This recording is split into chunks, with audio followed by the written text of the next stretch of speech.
ओम नमो नारायण मित्रों, एक बार फिर से आप सभी व्यक्तियों का स्वागत करते हैं अपने YouTube चैनल 1008 उपाय तथा ओम नमो नारायण पर।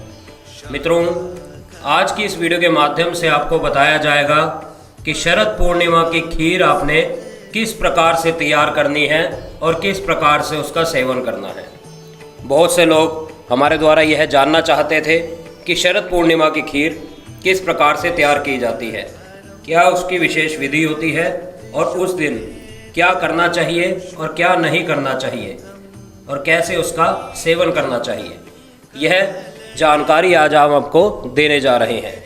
वीडियो पसंद आए तो वीडियो को लाइक ज़रूर कर दें और चैनल को सब्सक्राइब ज़रूर कर दें। उससे पहले एक महत्वपूर्ण जानकारी मैं आप सभी को देना चाहता हूं।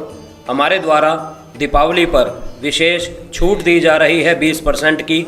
अगर आप हमारे द्वारा कुछ लेना चाहते हैं तो डायरेक्ट ऑनलाइन वेबसाइट www.timeshopee.com पर जाकर खरीद सकते हैं। वहां कूपन लगाने की आपको आवश्यकता नहीं, आपके सामान पर पहले से ही कूपन लग जाएगा और आपको 20% की छूट दिखाई दे जाएगी।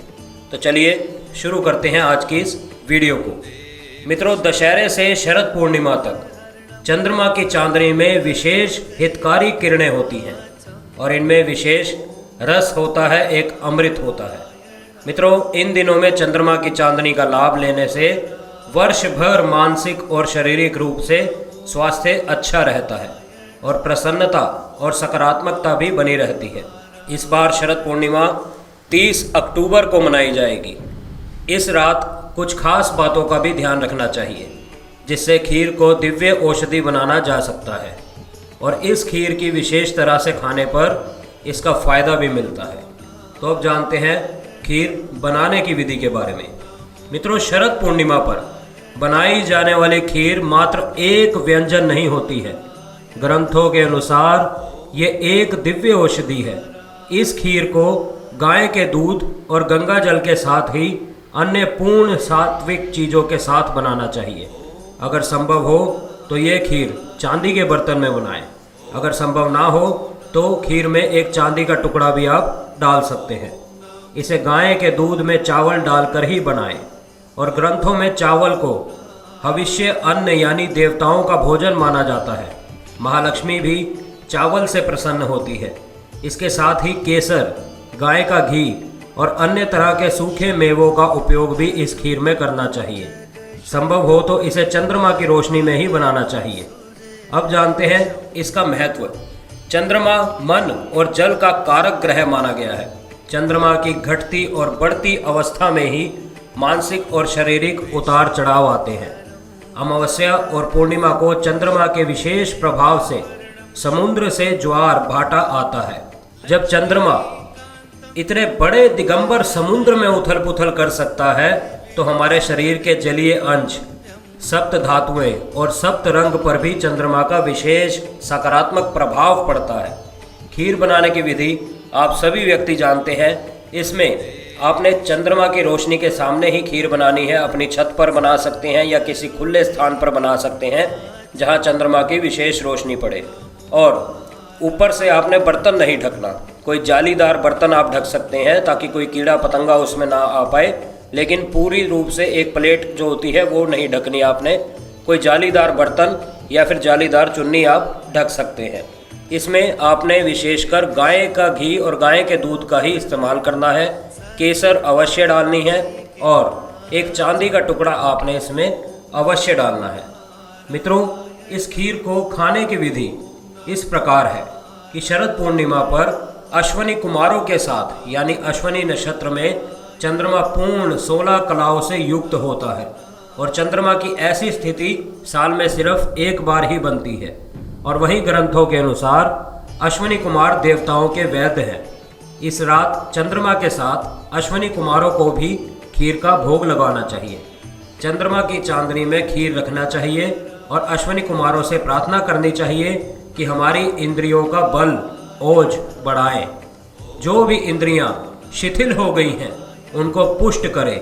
ऐसी प्रार्थना करने के बाद ही थोड़ी सी खीर गाय के लिए, थोड़ी सी भगवान के लिए, थोड़ी सी अश्विनी कुमारों के लिए और थोड़ी सी पशु पक्षियों के लिए, यह सब खीर निकाल कर उसके बाद ही आपने खीर ग्रहण करनी है और अपने परिवार को भी खिलानी है।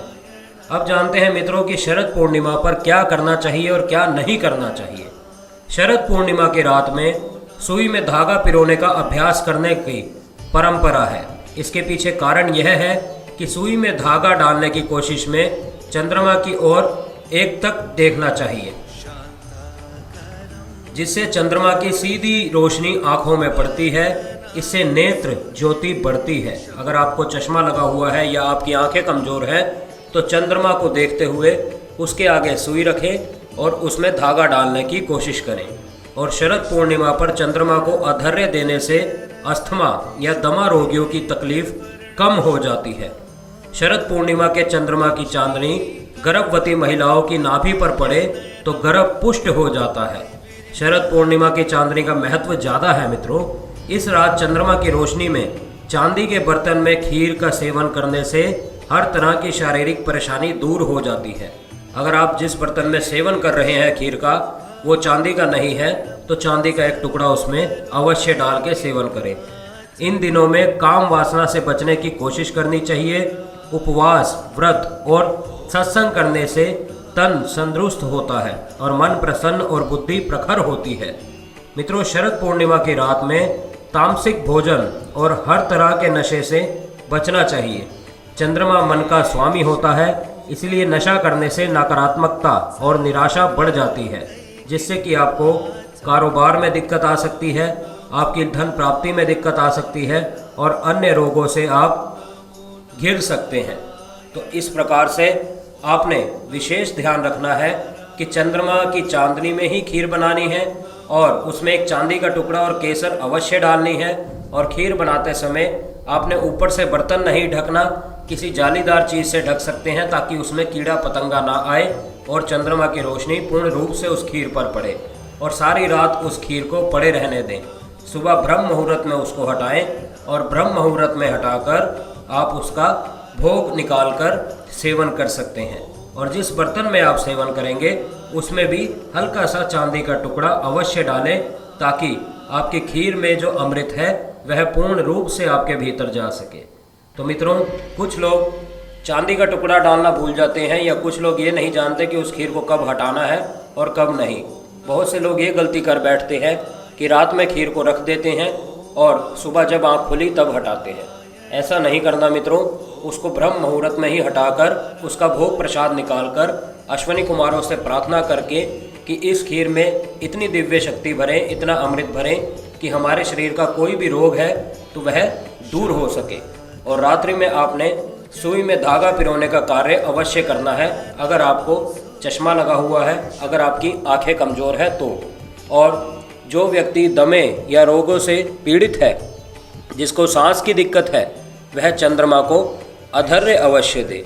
जो गर्भवती महिला अपने गर्भ से दुखी है, अपने गर्भ से परेशान है, गर्भ से कोई भी रोग है, तो वह चंद्रमा की रोशनी में अपनी नाभि अवश्य लेके आए, अपनी नाभि पर चंद्रमा की रोशनी अवश्य पड़वाए ताकि उसका गर्भ रोग भी दूर हो सके। तो मित्रों, यह कुछ अहम जानकारी थी जो आपने शरद पूर्णिमा की रात्रि करनी है।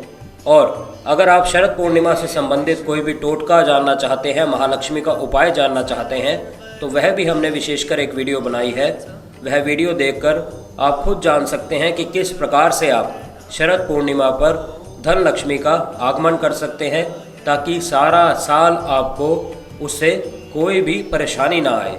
और वह कुछ ज़्यादा नहीं करना, सिर्फ 4 लौंग का टोटका है। और वह वीडियो आपको वीडियो के डिस्क्रिप्शन में या फिर ऊपर यहाँ पर मिल जाएगी। आप वहाँ पर भी जाकर उस वीडियो को देख सकते हैं।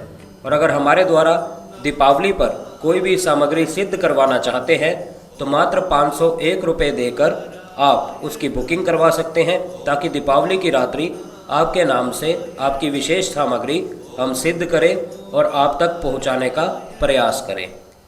और अन्य जानकारी लेने के लिए व्हाट्सएप करें हमारे व्हाट्सएप नंबर पर 9996112279 पर। हम फिर मिलेंगे मित्रों आपसे किसी अन्य वीडियो में, किसी अन्य जानकारी के साथ, किसी अन्य उपाय, किसी अन्य टोटके के साथ। तब तक के लिए आप सभी मित्रों से इजाज़त चाहते हैं। ओम नमो नारायण। ओम नमो नारायण। ओम नमो नारायण।